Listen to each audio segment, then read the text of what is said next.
Cuando tú miras a una persona y lo juzgas solo por su condición, estás juzgando injustamente. Te vas a equivocar en la forma como juzgas. El mundo hace esto. El mundo, por ejemplo, dice: si una persona, si un rico tiene los ojos rojos, ¿qué es? Conjuntivitis.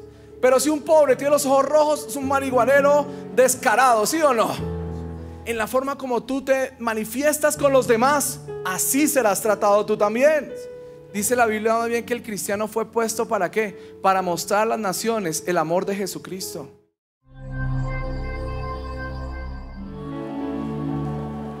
¿Quién recibió algo del Señor esta mañana? Interesante que Dios pare un culto para orar por ti, para darte algo, ¿no te parece? Sentí tan claro esta mañana en mi oración en la mañana que Él quería ministrar a este tipo de personas, y hoy creo que recibimos del Señor, ¿no es verdad? Bueno, muy bien. Cuando yo era pequeño, hace algunos años, ¿no?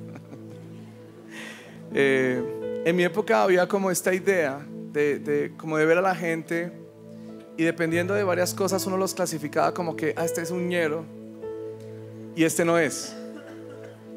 O inclusive en algunos momentos uno veía a otros y decía: el ñero soy yo. ¿Recuerdas, madre, cómo era yo de cansón, no? Mi madre separada, trabajando sola por nosotros, y ella de pronto llegaba con un jean, me decía: mira, te compré este jean, que sé que te hacen falta. Y nosotros, como éramos de malos contigo, te decían: no, si no es marca Levi's, si no es marca no sé qué, no nos traigas nada. Y entonces, qué lucha la de una madre, porque yo no sé cómo hiciste, madre. La verdad, a veces admiro tanto a las madres cabezas de familia, porque yo, digamos, ahorita que enfrento el tener hijos, el tener que comprarles ropa, el tener que y algunos hijos, ¿dónde están? Y algunos hijos que son, no, pero ¿cómo hiciste, madre? En serio. Y en ese tiempo no tenías ni al Señor. ¿Cómo nos sacaste adelante? Las mujeres de América Latina son muy duras, ¿no? Un aplauso a todas las mamás que sacan así a sus hijos. Bueno, y a todos los papás también. A todos los papás también. Pero qué canzones éramos en aquel tiempo.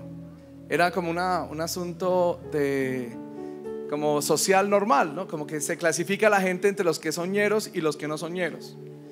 Y en algunos casos uno es el que se siente el ñero frente a otros, y así es como una clasificación. La pregunta es la siguiente: ok, eso en el mundo, entre la gente, digamos, que no es cristiana, pues es como normal. Pero ¿y en la iglesia debería ser normal? ¿Deberíamos tener en la iglesia este tipo de clasificaciones? Santiago habla sobre esto. Miren lo que dice Santiago capítulo 2, el versículo 1. Dice Santiago 2, capítulo 2, verso 1. Dice: hermanos míos, que vuestra fe en el Señor, en nuestro glorioso Señor Jesucristo, sea sin acepción de personas. Acepción de personas es el término bíblico para eso de clasificar a la gente y beneficiar a unos y no beneficiar a otros por su apariencia, por su condición, por su clase, por sus títulos o por condiciones de este estilo. Entonces, lo que Santiago de planazo nos está diciendo es que entre nosotros, los hermanos cristianos, no debería haber acepción de personas. ¿Por qué? ¿Por qué no debería haber acepción de personas? Y yo encuentro como 4 razones en el pasaje.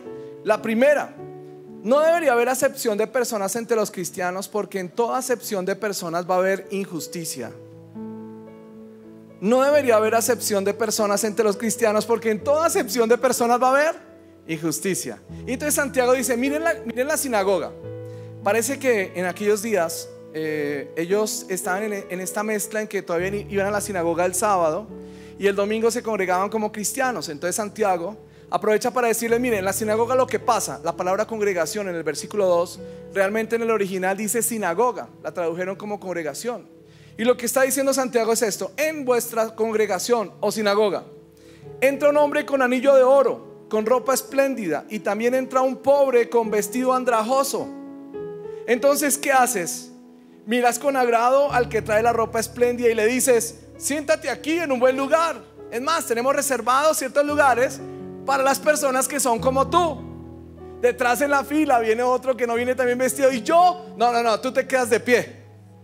Dice Santiago acá: Dice: miráis con agrado al que te resplende y le dice: siéntate aquí en buen lugar. Y al pobre le dices: quédate en pie o en el piso.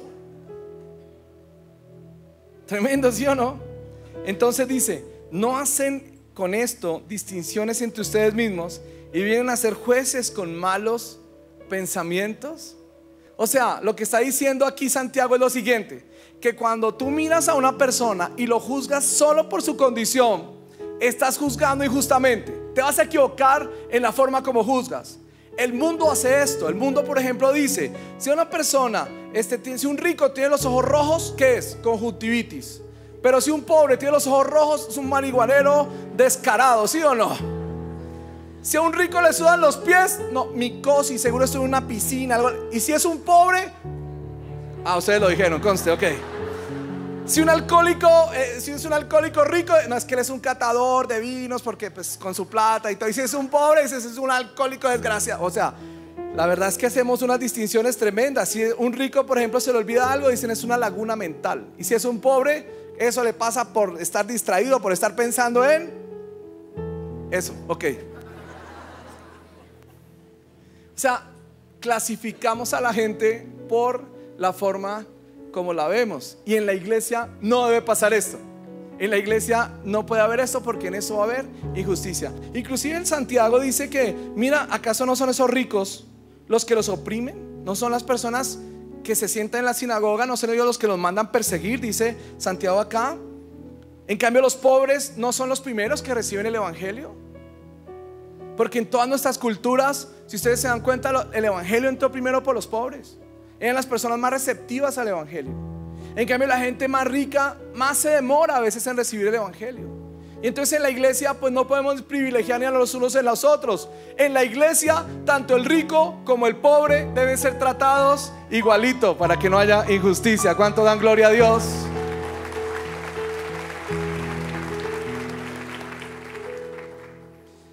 Ese aplauso estuvo como flojo. De un aplauso de verdad si lo cree. Ok.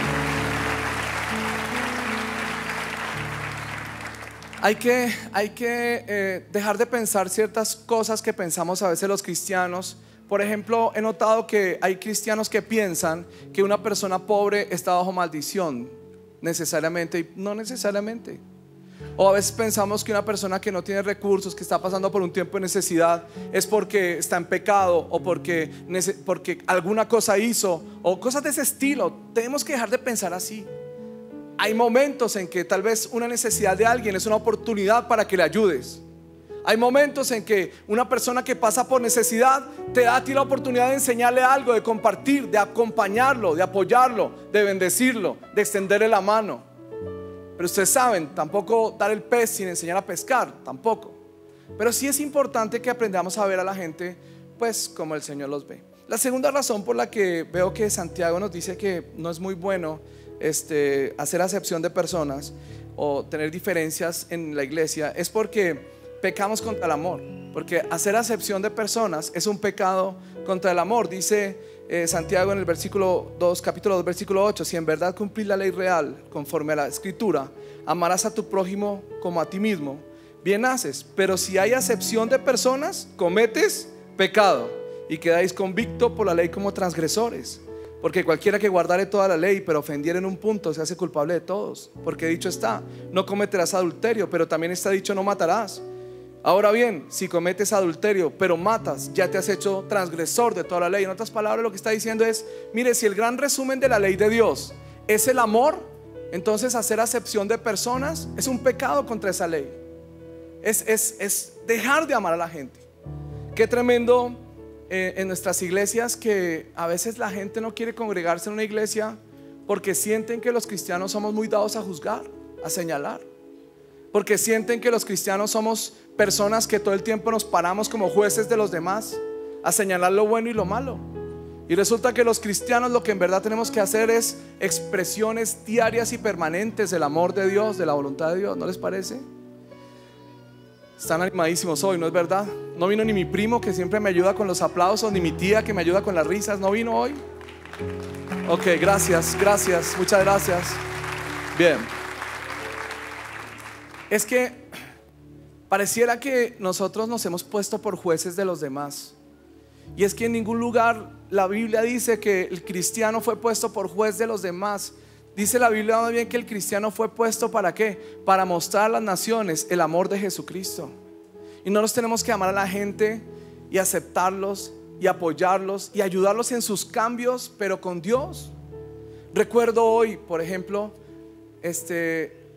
cosas de cuando llegué a la iglesia. Y recuerdo que cuando yo llegué a la iglesia, que venía del mundo del rock, pues no venía muy bien vestido. Venía con jeans rotos, camisetas de Iron Maiden. Recuerdo muy bien mi camisetas de Iron Maiden, que eran las que más me gustaban, y me las ponía para ir el domingo al culto.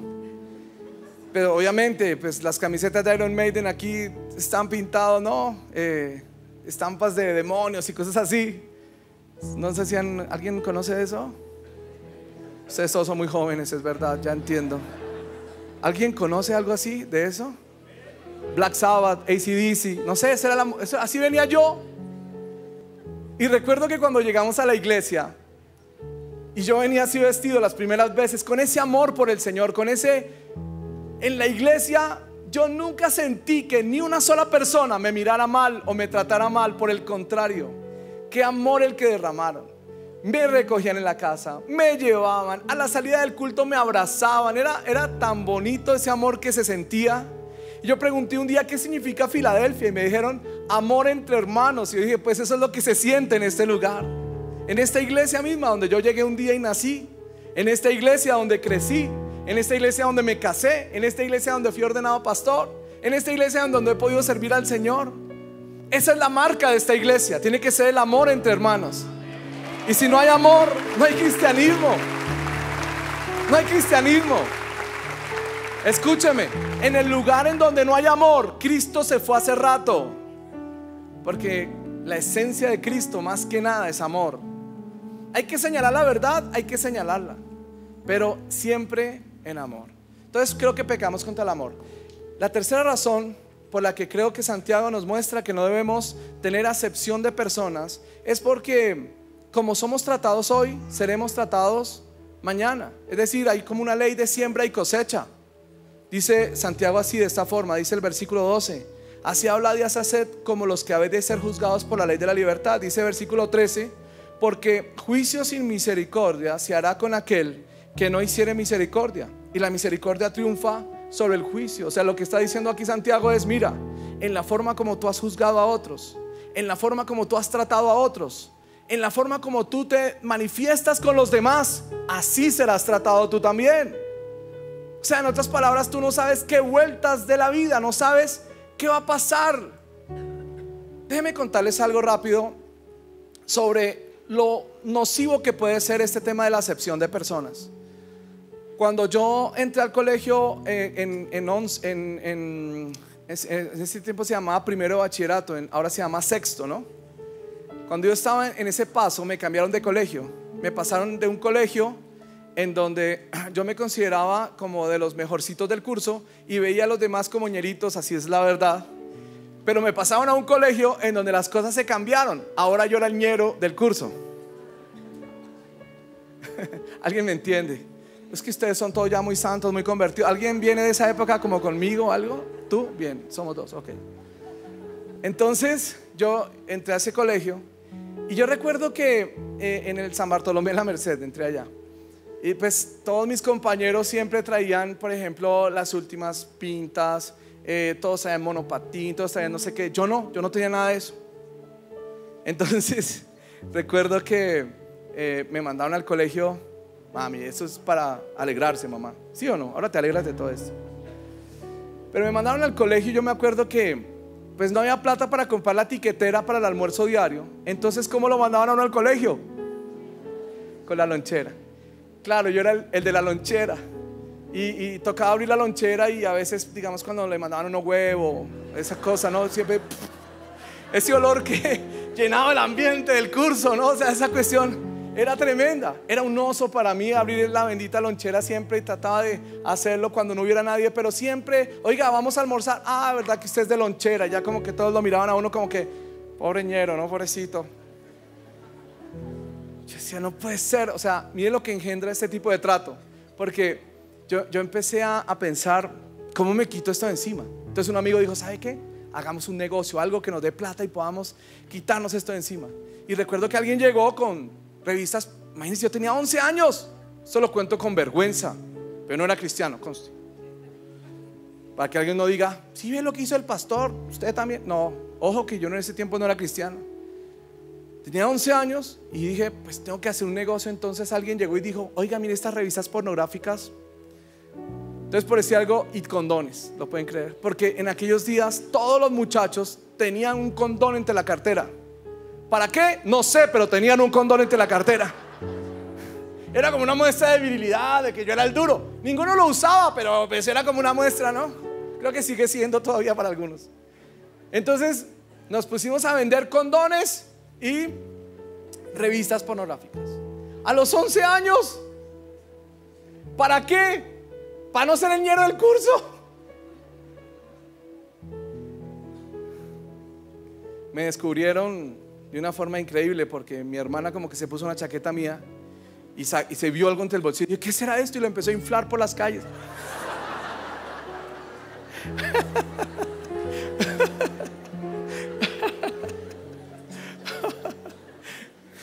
Digo, el que está al lado, todo lo escondido sale a la luz, ¿no? Tarde que temprano sale a la luz. Ay, déjenme contarles esto, no tiene nada que ver con la historia, pero para que sepan. ¿Cómo terminó el asunto? Que me llamaron a donde mi abuelito me regañó, me dijo que qué hacía con eso y me dijo, tienes que ir a hablar con los directivos del colegio y contarles lo que está pasando. Háblales sobre ese cartel de pornografía y condones que se ha formado. Yo decía, pero ¿cómo lo hago? ¿Cómo lo hago? Entonces, como el director académico del colegio era un padre, le dije, padre, necesito hablar con usted. ¿Qué quieres, hijo? Necesito confesarme. Porque y le dije, padre, pero en el secreto de confesión todo lo que digamos queda ahí. Claro, hijo, así es. Ok, tengo que contarte algunas cosas que están pasando. Y le cumplí así a mi papá. O sea, hay que buscarse la forma, ¿no es verdad? Bueno, en fin. Miren lo que causa las diferencias que nosotros marcamos. Las diferencias que marcamos traen una maldición sobre nuestros pueblos. Las diferencias que marcamos nos llevan a pobreza, a ruina, a miseria. No debería ser así. Más bien por el contrario, debería ser que el que más tiene debería pensar en cómo apoya al que no tiene. Si tienes mucho dinero, tienes muchos recursos, Dios te dio mucho, entonces ¿por qué no abres fuentes de empleo? ¿Por qué no trabajas para que otros tengan más y más, para apoyar a los demás a que salgan de la pobreza y de la miseria? Así debería ser entre nosotros. Entre nosotros deberíamos estar velando por las necesidades los unos de los otros. Déjenme terminar con algo esta mañana. Dicen que Gandhi, ¿se acuerdan de Gandhi? Este gran personaje indio de la India. Dicen que él vio el sermón del monte y dijo, es lo que más se acerca a mi pensamiento. Es decir, él dijo, increíble lo que piensa Jesús, me identifico con él porque se acerca mucho a lo que yo pienso.